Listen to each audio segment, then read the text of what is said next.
All right, welcome folks. This is February 3rd, 2021, and welcome to True North Insight. My name is Jill Davey, and I'm one of the teachers with True North Insight. We offer retreats and courses and lots of sitting groups right now online, and hopefully someday in person again. May it be so. So, yesterday was Groundhog Day. Groundhog Day is kind of an unofficial Buddhist holiday. It's because of the movie. There's a movie called Groundhog Day by with Bill Murray and I forgot her name. Somebody will type it for me in the chat. Wink, wink, nudge, nudge. Who co-stars with him? Oh, and it starts with an A, I think. Anyways, apologies to her for not remembering her name. So it's written by Harold Ramis, and the original script was by Danny Rubin, and it's a comedy, but it's got like a ton of Dharma themes in it that are really fun and interesting. So and a lot of places like TV channels, they just play this movie back to back on Groundhog Day. They just stream it all day. It ends and they start it again, which is evocative of this theme of Groundhog Day in the movie. So it's actually on Netflix, or it was yesterday, which was great. So I got to watch it again, and I had so much fun taking notes about it, because I didn't really remember it that well. There it is. Yay, Katie. Andy McDowell co-starring with Bill Murray. And she does an amazing job that's under appreciated. Thanks so much. So there's this guy, for those who are not familiar with the movie or have forgotten it or have no intention of ever seeing it, perhaps. The Bill Murray, the comedian and actor, is playing a weather reporter on WPBH9 weather station, and he's very full of himself. He thinks he's a lot more famous and fabulous than maybe he actually is, and he gets stuck with this job of going to report on in Punxsutawney the groundhog coming up, and if it sees its shadow, I don't know which way it even goes, doesn't matter really. There's going to be this many 6 more weeks of winter, and if it doesn't see a shadow, then it's the other way around, then there won't be. So he's really grumbly. It's his 4th year having to go and do this reporting, and he's really curmudgeonly about it. And what happens is that day of Groundhog Day, he ends up reliving it over and over and over again. There's much speculation about how many times he actually relives it. In one reporting, Harold Ramis said it was 10,000 days. So he's stuck in this hell realm of looping this day over and over, everything about it, except for he's changing. He's the only thing that's changing. And then, of course, he affects something. So there's some change, but it's pretty much the same day. And his character is very sarcastic, vain, miserly, greedy, extremely judgmental, and aggressive, among other things. And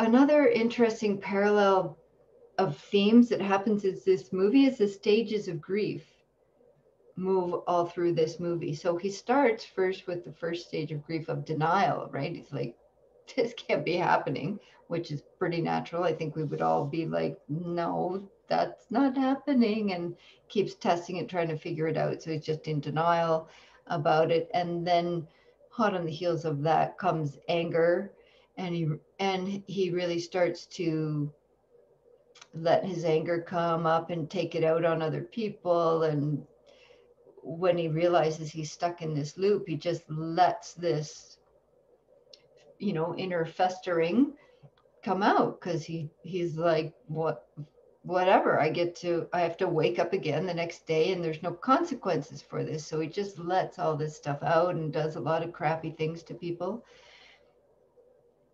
And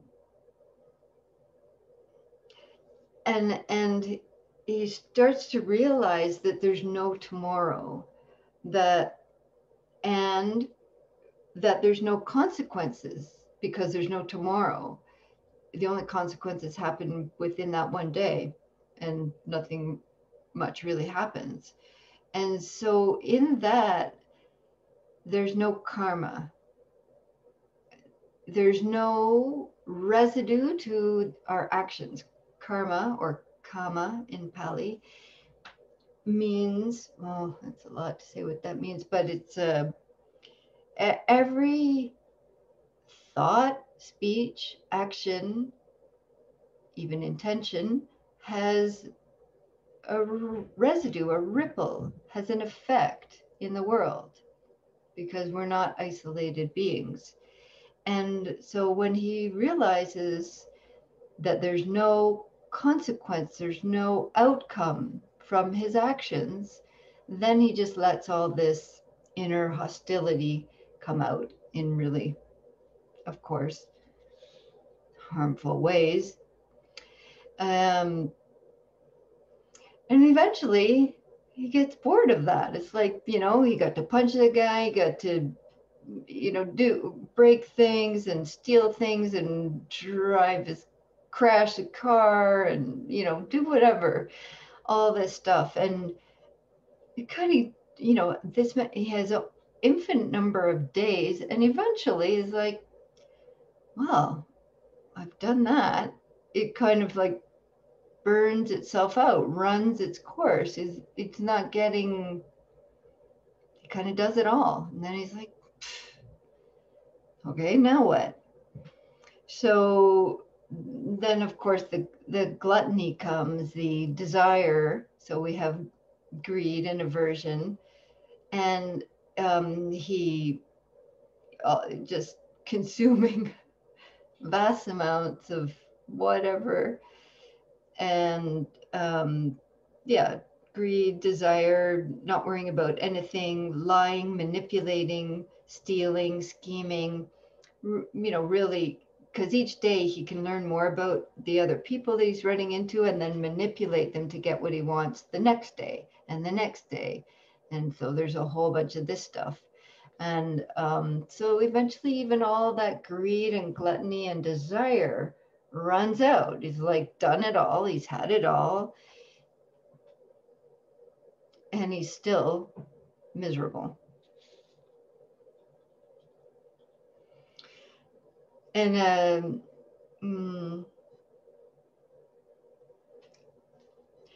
so before this recording in the Zoom, some of us were chatting about this question that he asks Andy McDowell's character, Rita. Rita, if you only had one day to live, what would you do with it? So that's where that question came from.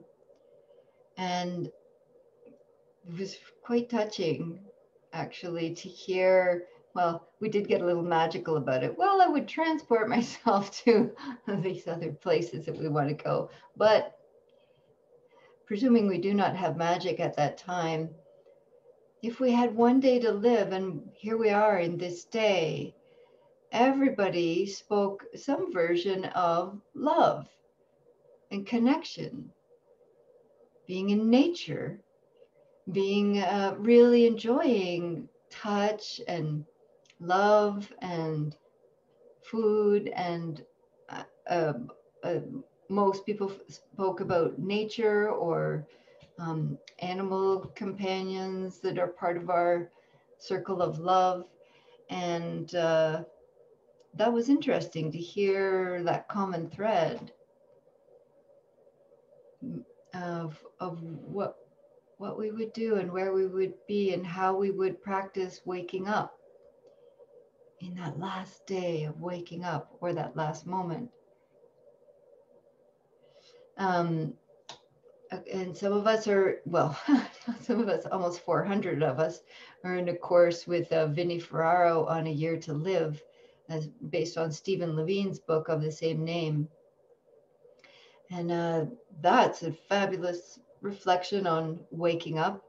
And part of that course is pretty newly started course that it seems wrong to call it a course, that process, that practice is every day, twice a day, to chant or recite or read what's called the 5 recollections that are part of a lot of Buddhist practices. And these are the 5 recollections. I am of the nature to grow old. I cannot, there is no way to escape growing old. I am of the nature to have ill health. There is no way to escape ill health. I am of the nature to die. There is no way to escape death. All that is dear to me and everyone I love are of the nature to change. There is no way to escape being separated from them. And the 5th one is, my actions are my only true belongings.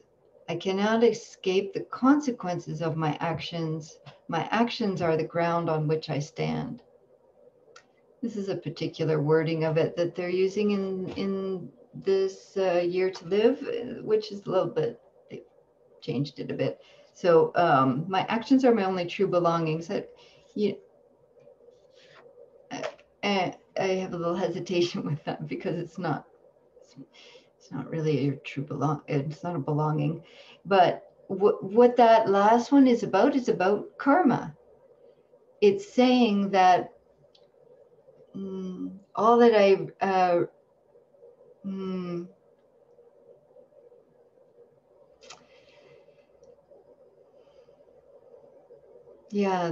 that my actions, my choices, my thoughts, my speech, my intentions are all that really belong to me, that the repercussions of all those things are the ground on which I stand. Yeah, so this is, there's a great overlay here with this movie and with these themes. So as I was referencing, there goes my video, goes fuzzy sometimes, these stages of grief. So it starts with denial and then anger, and then he gets into bargaining, which is, I'm just going to briefly turn off my video and I'll turn it right back on. I'm still here, and that makes it reset for some reason. So, all right, here I am, still here, better. So, this bargaining stage is, he gets to this place where he eventually realizes that all of his scheming and manipulating and just the greed and aversion, which are part of this human experience, is not getting him what he wants. What he truly wants is for this character Rita to fall in love with him. And he tries all the ways to manipulate it into happening. And that's the bargaining. He's like, okay, I'll be the kind of man she wants. He first finds out what she wants, and then he fakes being all those things. He totally learns all those, learns French poetry and stuff, and does all these things to woo her, basically lying, and thinks that's how he'll get happiness, which is what he's really after, is happiness. So bargaining also doesn't work. And then comes depression, this fourth stage, if you will, of grief. I mean, we realize that grief is not a tidy linear process like this. That's, I think we all know that. But these elements do show up. So in depression, he finally gets to this place and he says this line, "I've come to the end of me." That's a good line and a good place to be, I'd say. However, for him, this is manifesting as suicidal tendencies. He's like given up. I can't get what I want. And so he tries to kill himself, and then he has to keep doing it over and over because that doesn't work either. That's samsara. Round you go. And but this idea of come to the end of me, he's starting to turn the tides finally. It's like, all right, all this manipulating and scheming and trying to create me, to bolster up me, to satisfy me is endless pursuit, absolutely 10,000 days or years, endless pursuit, and never, ever satisfying.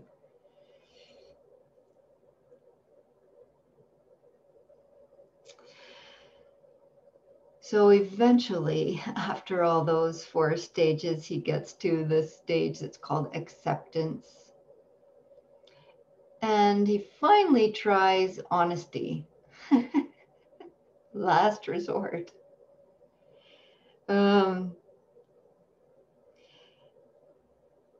He knows he's just stuck with in this place. And so he actually genuinely, instead of faking it to get the girl, genuinely starts to feel compassion. Genuinely, generosity arises in him. He's like, oh, I have money. This fella needs money. I can give it. And not just money, there's a bunch of other things. He becomes like a team player instead of just out for himself, which he totally was before.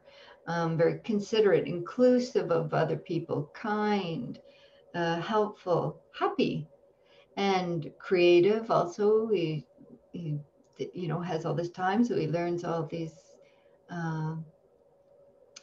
things and skills and creative pursuits. Yeah.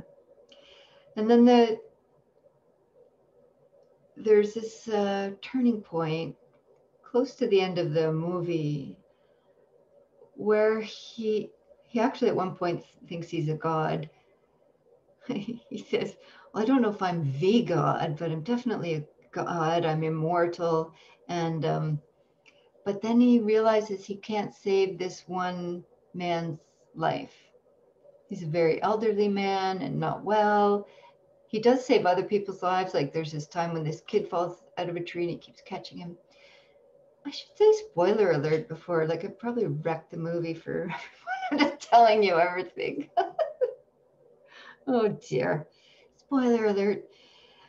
So then he realizes he tries all these ways. He even gets like a medical degree to try to save this guy. And that's the one thing he can't do. That this one elderly man dies no matter what.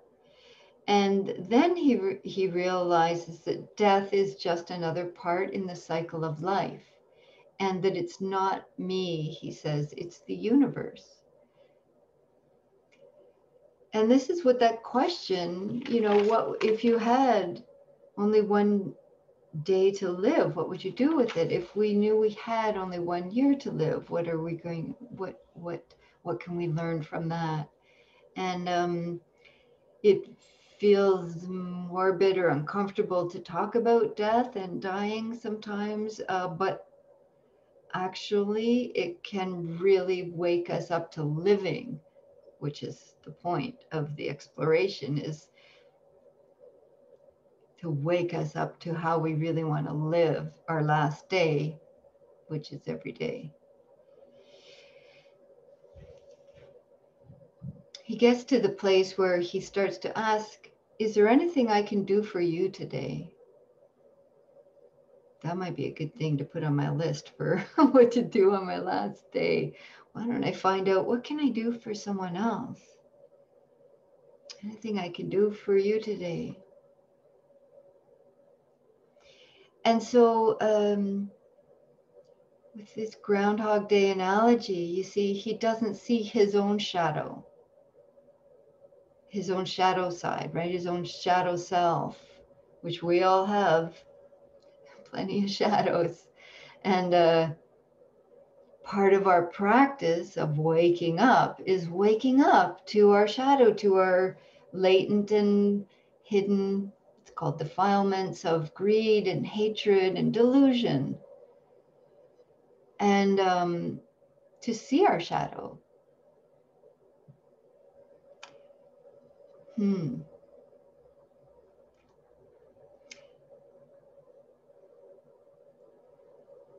Yeah, I'm gonna have to skip that part because it's too long. So there's this other whole little aside about potholes. He keeps stepping in the same pothole several times, and maybe you've heard before. I'll put the link to it in the chat maybe, but it's called Autobiography in 5 Short Chapters, and it's about stepping in potholes. I'll pop it into the chat at the end here, and I'll put it down below in the YouTube. And there's a whole teaching in there. Maybe I'll do a talk on that someday. Yeah. So this movie is about what's called samsara. Samsara is the cycle of becoming. Whether or not you believe in past lives, future lives, reincarnation, anything like that is not necessarily the point. It's how moment by moment we're re-becoming because of ignorance, recreating a self that is the center of the world. And nirvana or nibbana is the ending of that cycle. It's the ending of re-becoming, re-becoming, re-becoming. So it's a cool movie. Check it out. And just popping into the chat here, something that the creator, Harold Ramis, said, the universe is in a constant state of becoming, an ongoing creative miracle. And each day I awake in awe and wonder and with compassion for all who share in the gift of being. Well, there's a good practice right there. The universe is in a constant state of becoming, ongoing creative miracle. Each day, wake up with awe and wonder and with compassion, which is what we all said we would do if we knew it was our last day. Almost all of us said some version of that. I would wake up with awe and wonder and compassion. Do it. Great practice, yeah. All right, let's have a practice right now. Okay, so get yourself comfy with your meditation posture. You can lay down if you want. You can dim your lights. It's really fine to lay down if you're experiencing pain or just need that kindness for yourself. Please take care. This is part of that compassion that we're intending to practice every day.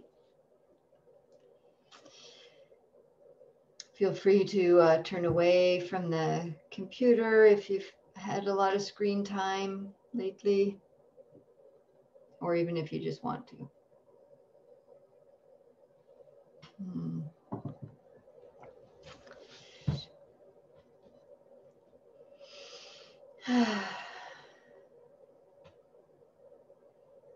So when you're ready, finding some stillness, outer stillness can help cultivate inner stillness.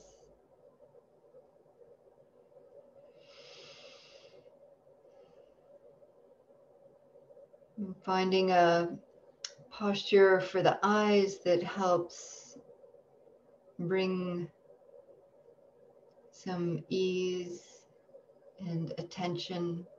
So for some folks, the practice may be with eyes slightly open. And for others, it may be helpful to close the eyes so that you're paying attention in a different kind of way.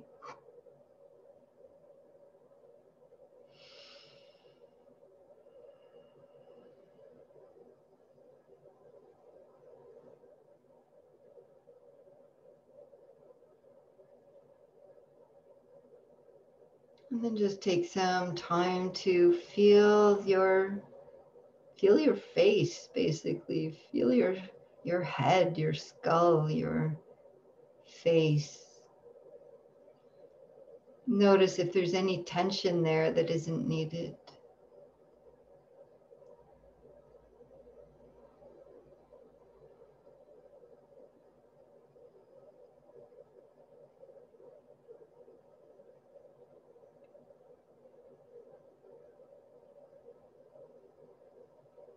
And then let your attention slide down to the area of neck and shoulders, and releasing, letting slide off any tension that isn't needed in that area. Hands relaxed, shoulders heavy.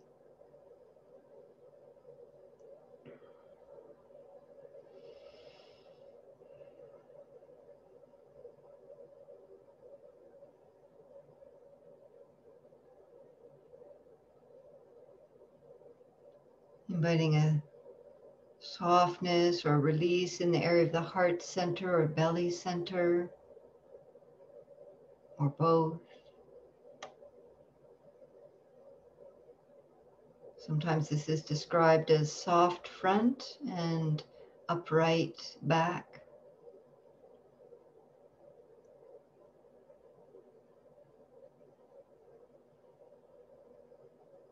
And in these next few moments of silence, just guide yourself into paying attention to the ground, the body, contact, sensations of the ground.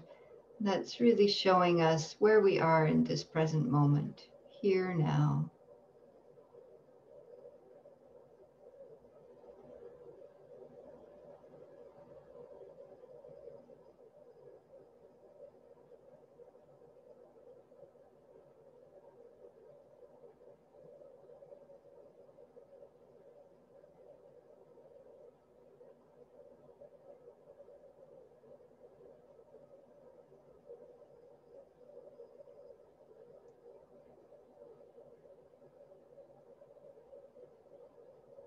And then we invite this undertaking, this practice of awakening, as if this was our last meditation, our last moments to really awaken.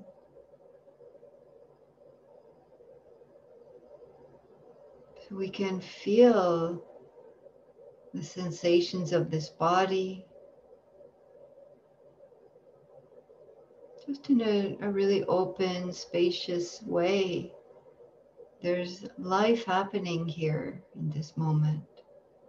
You can know this as tingling, as pulse, flow, vibration, temperature, texture, movement. All these sensations of the body to wake up to right now.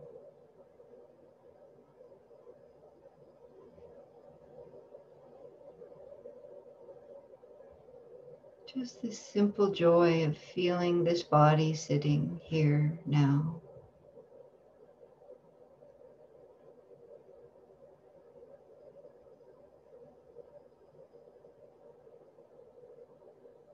And if there's parts of your body that are achy tonight and asking for tender attention, it might feel helpful to place a hand gently on that area, just a gentle touch. But if it feels too intense, it can be skillful to take your attention to another part of the body that is not in pain right now. So you might notice something like the touch of the hands or the feet.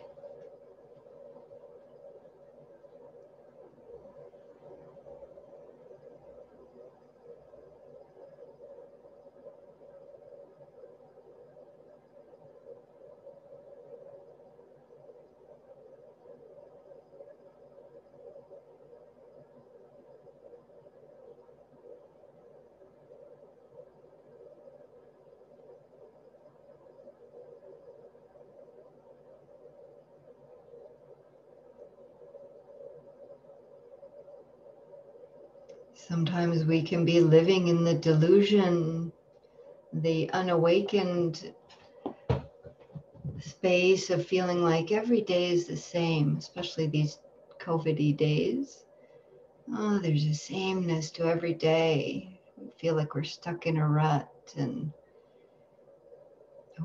over.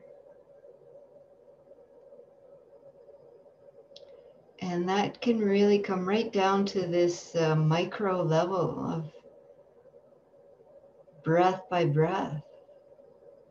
Oh, it's the same breath. I'm not really paying attention. I've done it before. Not very interesting. Stuck in a rut.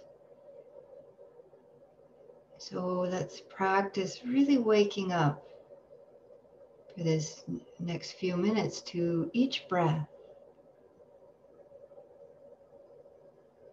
We come into this life on an inhalation and we will leave it with an exhalation.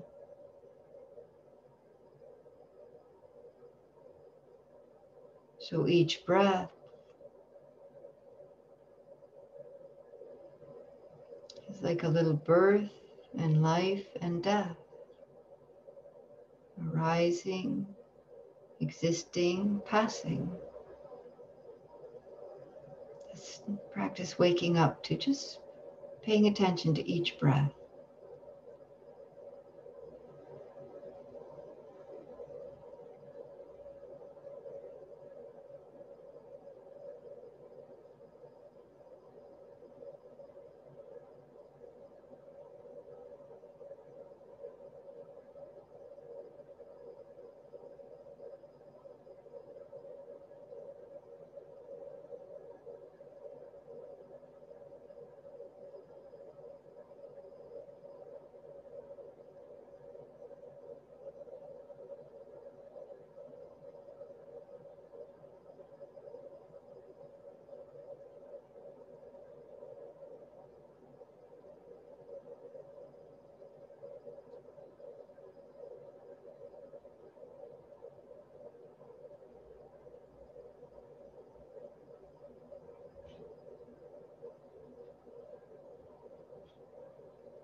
And if the attention is drifted off into desire or delusion or aversion, just gently notice that this is our practice to see our desires and aversions and shadow side, our wantings, not wanting.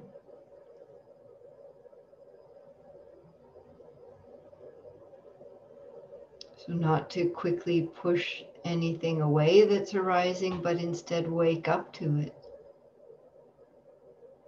Ah, this is here. And after a few moments with that, if you choose, you could come back to your anchor of the breath or the body.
Over and over, beginning again.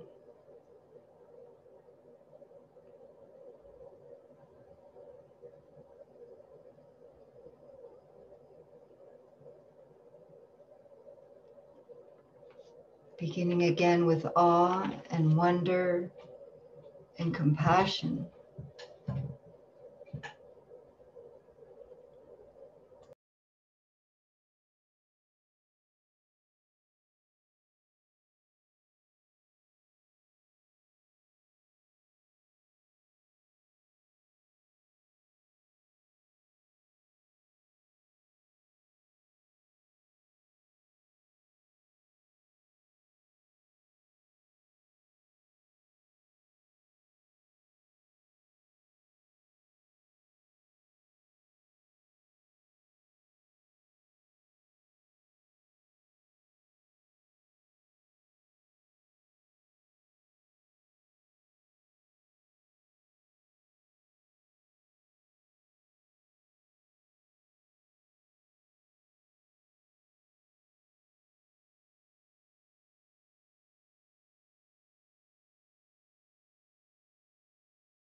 I am of the nature to grow old.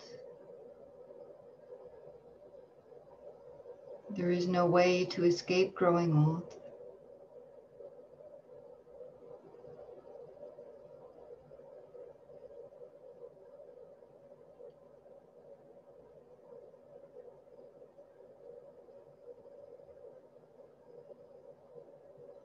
I am of the nature to have ill health.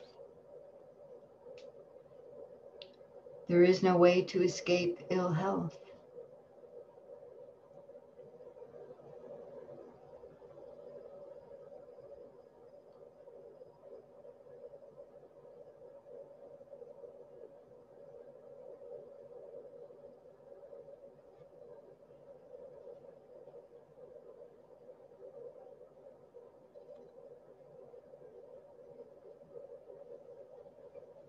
I am of the nature to die. There is no way to escape death.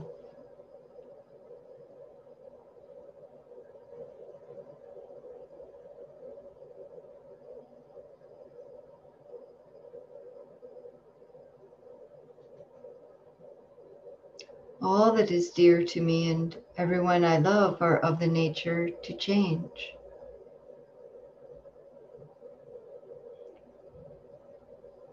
There is no way to escape being separated from them.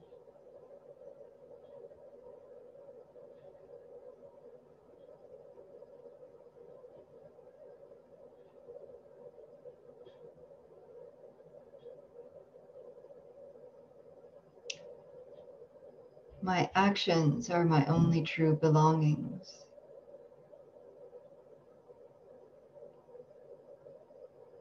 I cannot escape the consequences of my actions. My actions are the ground on which I stand.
Life and death are of supreme importance.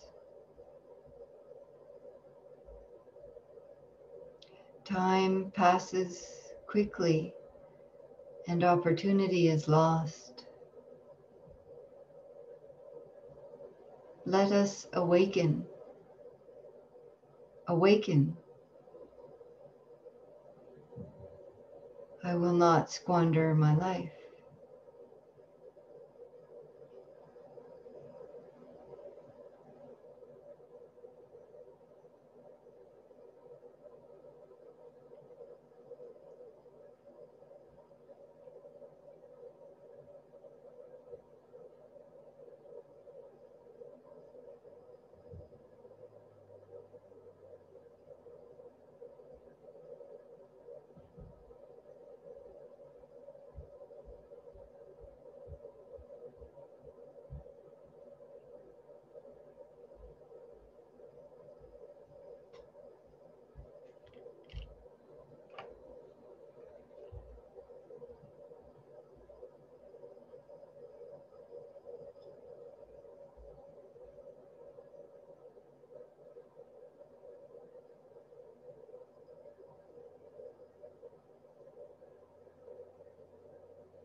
May we all awaken to see our shadows,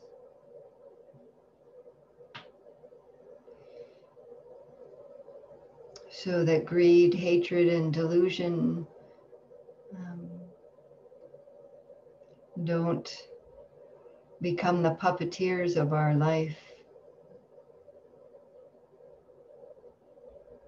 When they're seen and met and as part of this path,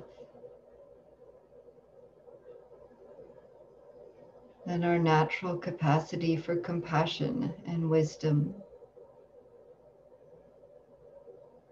inclusion and love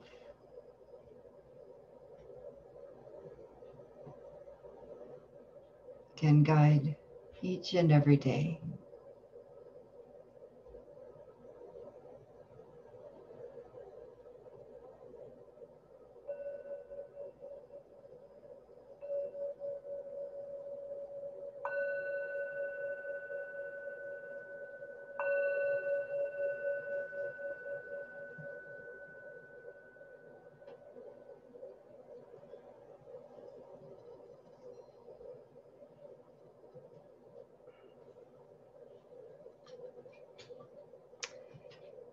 So if you've joined us in the YouTube recording, check the links down below. I'll put